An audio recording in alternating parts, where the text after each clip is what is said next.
이 본문을 이해하려면 약간의 배경 지식이 필요해요. 먼저 이 헬라파 유대인이 누구인가라는 거죠. 과거 이스라엘이 남북이 쪼개지고 각각 바벨론과 아시리아에 멸망할 때 적국의 포로로 끌려가서 살았던 정착했던 유대인들이 있습니다.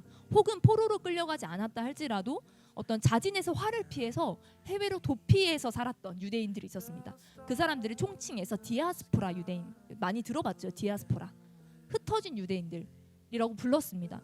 근데 이 디아스포라 유대인들이 이 기원전 3세기부터 어떤 헬라 문화권 아래 살면서 그들의 문화와 그들의 언어를 누리고 살다가 이런저런 여러 이유로 본국으로 귀환한 거예요. 본국으로 돌아왔어요. 돌아와서 예루살렘에 이 이스라엘 땅에 살기 시작했지만, 유대 땅에 살기 시작했지만 그들은 외국파잖아요. 외국에 오래 살았잖아요. 그러니까 그들의 모국어는, 그들의 문화는 다 헬라식인 거예요. 그래서 그런 사람들을 헬라파 유대인이라 불렀습니다. 그럼 반대로 히브리파 유대인은 뭐예요? 그냥 본국에 쭉 자라난 사람들, 국내파인 거예요. 그냥 그 이스라엘이 망해도 끌려가지 않거나 혹은 가지 않고 그냥 그 본국이 계속 남아 있었던 사람, 그들의 고유의 문화와 종교를 지켰던 그 사람들이 히브리파입니다. 근데 복음이 증거되면서 초대교회가 세워지면서 이 예루살렘에 이 유대에 있었던 헬라파 유대인들도, 외국에서 귀환한 사람들도, 그러니까 해외파도, 그리고 그냥 국내 쭉 살았던 국내파도 예수님 믿기 시작한 거예요. 그러니까 교회 안에 헬라파 유대인과 히브리파 유대인이 같이 존재하는 거죠. 근데 그들 사이에서 뭔가 갈등이 생기기 시작합니다. 어떤 갈등이냐면 이 헬라파 과부들이 매일의 구제에서 빠졌다는 거예요. 소외되었다는 거예요. 그래서 사도들이 이걸 듣고 3절에 보면 뭘 뽑으라고 합니까? 사람을 뽑으라고, 이 문제를 해결할 수 있는 사람들을 뽑으라고 합니다. 그러면서 뭐가 충만한 사람들을 뽑으라 그러죠? 성령과 지혜가 충만한 사람을 뽑으라고 합니다. 그리고 5절에 온 무리가 기뻐하면서 어떤 사람들을 뽑죠? 믿음과 성령이 충만한 사람들을 뽑습니다. 사도들은요, 지혜와 성령이 충만한 사람을 뽑으라 했는데 사람들은 믿음과 성령이 충만한 사람을 뽑습니다. 여러분, 우리는요 지혜와 믿음을 구분하죠. 지혜 있다. 어떤 게 지혜 있나요? 이 머리가 좋은 사람, 지혜로운 사람, 그리고 지식이 좋고 이걸 넘어서 지혜롭다 하면 뭔가 상황 판단이 굉장히 빠르고, 그리고 그 문제를 똑똑하게 잘 해결하는 약간 야무진 사람들, 굉장히 지혜 있다라고 말하잖아요. 이성적으로 머리가 빨리빨리 잘 돌아가는 사람들을 우리가 지혜 있는 사람이라고 합니다. 그리고 믿음은 지혜와는 약간 다른 차원이잖아요, 우리가 생각하기로. 그래서 믿음 있다라는 말과 굉장히 지혜 있다라는 말은 좀 상충되게 느껴지기까지 합니다. 상황을 보고 이성적으로 딱딱 판단하는 사람들, 결정하는 사람들에게 지혜로운 사람. 근데 상황과 약간 관련 없이 약간 그냥 다짜고짜 그냥 말씀을 기반으로, 성경을 기반으로 그냥 묻고 가, 더블로 가, 약간 이런 사람들을 믿음 있는 사람이라고 우리는 약간 구분해서 생각하잖아요. 지혜 있는 사람, 믿음 있는 사람. 근데요, 이 지혜도 믿음도 다 하나님 안에 있는 것입니다. 아멘. 지혜도요, 믿음도 다 하나님 거예요. 그래서 성령으로 충만할 때, 하나님으로 채워졌을 때 하나님의 것들은 다 충만해집니다. 그래서 8절엔 뭐라고 해요? 8절에 스데반은 은혜와 권능이 충만했대요. 그러니까 뭐 다 충만한 거야. 은혜도 충만해, 지혜도 충만해, 믿음도 충만해, 권능도 충만해, 다 충만한데 그게 어떻게 가능해요? 하나님으로 충만할 때 하나님의 것도 함께 누리는 거예요. 그래서 그렇게 7명을 뽑았습니다. 다 충만한 사람들, 성령으로 충만할 때 모든 충만한 그 7명을 뽑았는데, 근데 그 7명 이름이 다 외국인 이름이라는 거예요.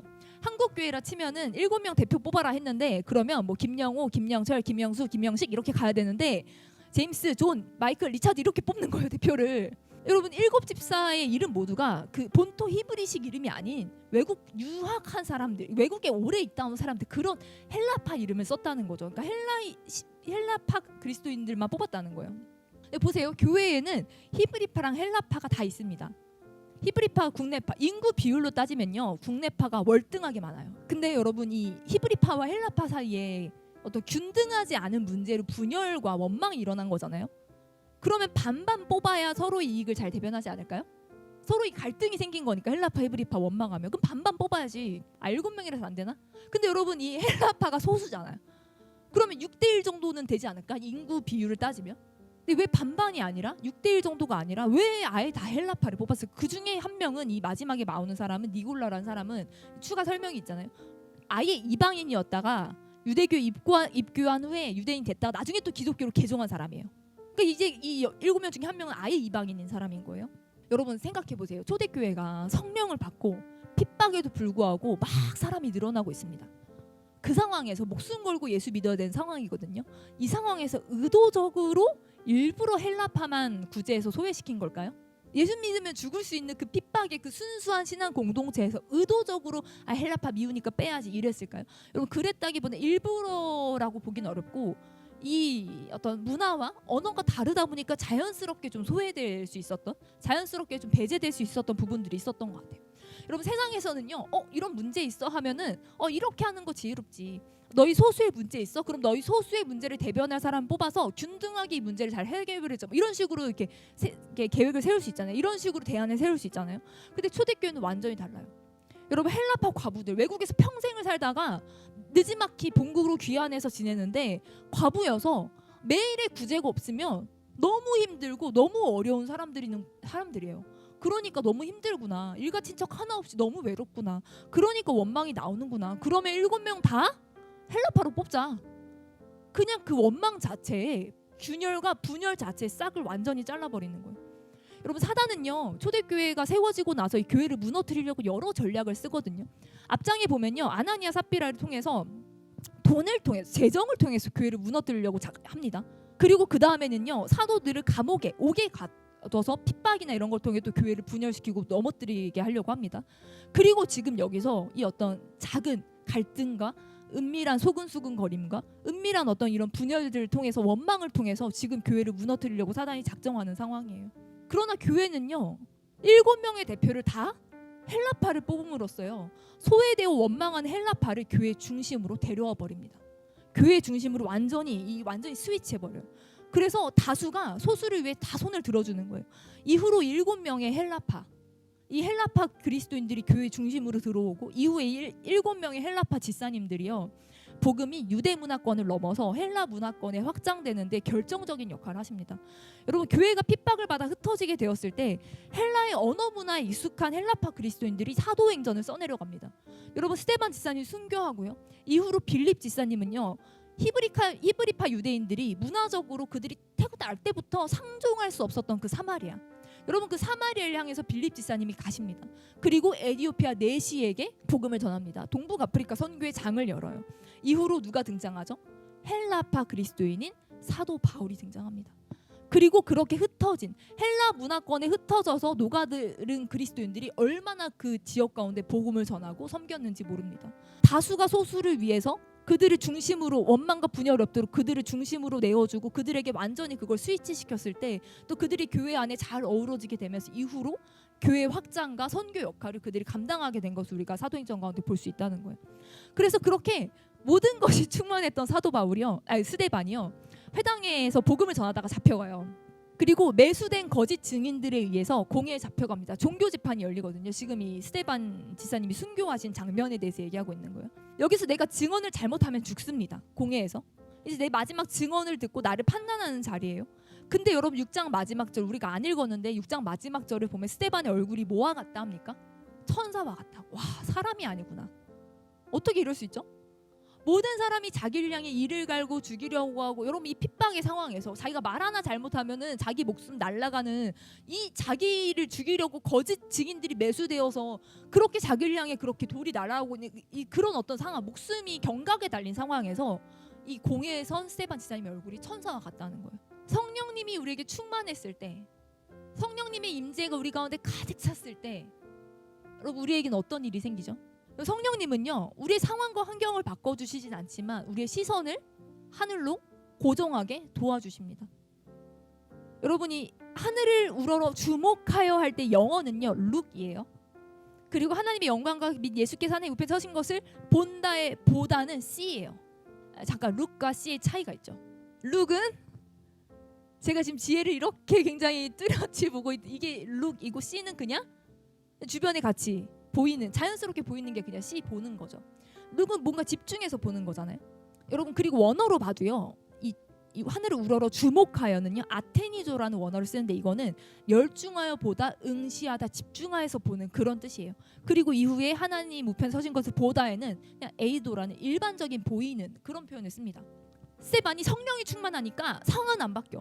공회에 자기는 여전히 서 있어. 성령이 충만해서 자기가 공중부양 돼가지고 막 다른 데로 안전하게 피신되고, 갑자기 하나님의 천사가 나타나서 막 날개로 막아주고 돌 막 던지는데 다 방어막 생겨서 날리고, 이런 일이 아니라 성령이 충만해서 하늘을 우러러 상황과 환경, 자기를 향해 이를 갈고 있는 사람들이 아니라 하늘을 우러러 하나님을 주목할 수 있도록 도와주시는 게 성령님의 역할이라는 거예요. 우리의 시선이 하늘에서 땅으로 떨어지지 않게 고정시켜 주시는 게 성령님의 충만함의 역할이라는 거예요. 그러면서 하늘을 우러러 계속 보니까 뭐가 보여? 집중해서 보니까 뭐가 보여요? 하나님의 영광과 예수님 옆에 서신 것이 보여요. 여러분, 성경의 모든 본문에 보좌라고 제가 검색을 해봤거든요. 제가 수십 개 본문을 다 뒤졌지만 혹시 아닐까봐. 보좌에 앉아 계십니다. 예수님은 항상. 히브리서에는요, 그는 하늘에서 지극히 크신 이의 보좌 우편에 앉으셨으니, 지극히 크신 이의 보좌 우편에 예수님이 앉아 계세요. 요한계시록에는요, 예수님이 하나님 보좌에, 아버지 보좌에 함께 앉으셨다. 보좌에 앉으신 이가 이르시되, 인자가 자기 영광의 보좌에 앉을 때에, 모든 성경 본문에 예수님은요 하나님 보좌 우편에 앉아 계십니다. 근데 여기서만 서 계세요.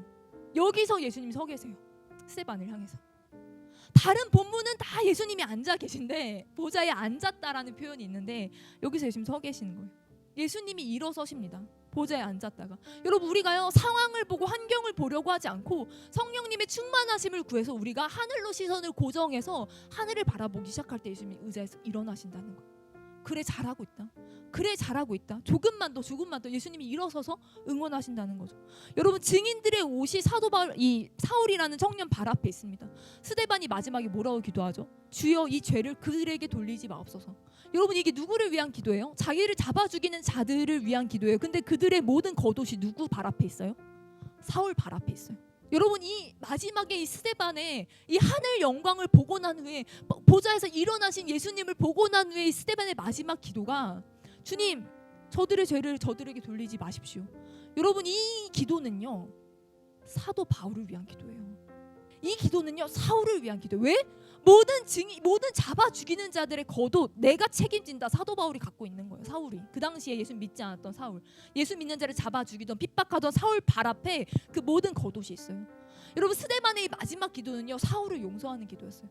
사울을 위한 기도였어요. 그래서 어거스틴은 뭐라고 말하냐면, 스데반이 기도가 아니었다면 사도 바울은 없었다고 얘기합니다. 사도 바울은 용서받았어요. 하나님이 기도를 받으셨어요.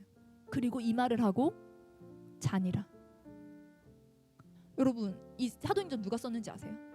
누가가 썼어요. 누가의 직업이 뭔지 아세요? 의사입니다. 의사는 사망 판단을 내리는 사람입니다. 여러분, 누가는요 의사로서 사람 죽은 거 진짜 많이 봤을 거예요. 그리고 사람의 죽은 것을 확인해 주는 역할들도 했을 겁니다. 근데요, 누가인 의사는요 스데반을 잠들었다고 기록합니다. 아, 의사가 잠들었다니까 진짜 잠든 건가? 아니요, 스데반은 죽었습니다. 스데반은 돌 맞아 죽었어요. 근데요, 죽음을 바라보는 누가의 시선이 세상과 다릅니다. 성령이 충만한 초대교회는요 세상의 시선과 달랐습니다. 불편하여 원망하는 연약한 소수를요 향해서 다수는 기득권을 완전히 포기합니다. 그들에게 중심의 자리를 내어줍니다. 그리고 그렇게 중심에 들어온 헬라파 그리스도인들이요 복음을 증거하기 위해서 끝까지 나아갑니다. 성령으로 충만한 스데반은요 하늘로 시선을 고정했고 일어나신 예수님을 보았습니다. 그리고 성령으로 충만해서 성경을 적은 누가는요 스데반의 죽음을 잠든 것으로 해석합니다. 여러분, 우리도 성령이 충만하여지기를 소망합니다. 아멘. 우리가 각 개인의 성령 충만을 넘어서 충만한 한국 교회가 되기를 소망합니다. 우리의 시선은 달라져야만 하는 줄 믿습니다. 성령님께서 우리 가운데 충만히 임하셔서 우리의 시선을 다르게 바꿔주실 것을 믿습니다. 더 이상 세상의 시선으로 우리가 보지 않았으면 좋겠습니다. 하나님이 보시는 시선을 받아서 우리가 하나님을 볼 수 있게끔 성령님이 우리를 도우실 것입니다.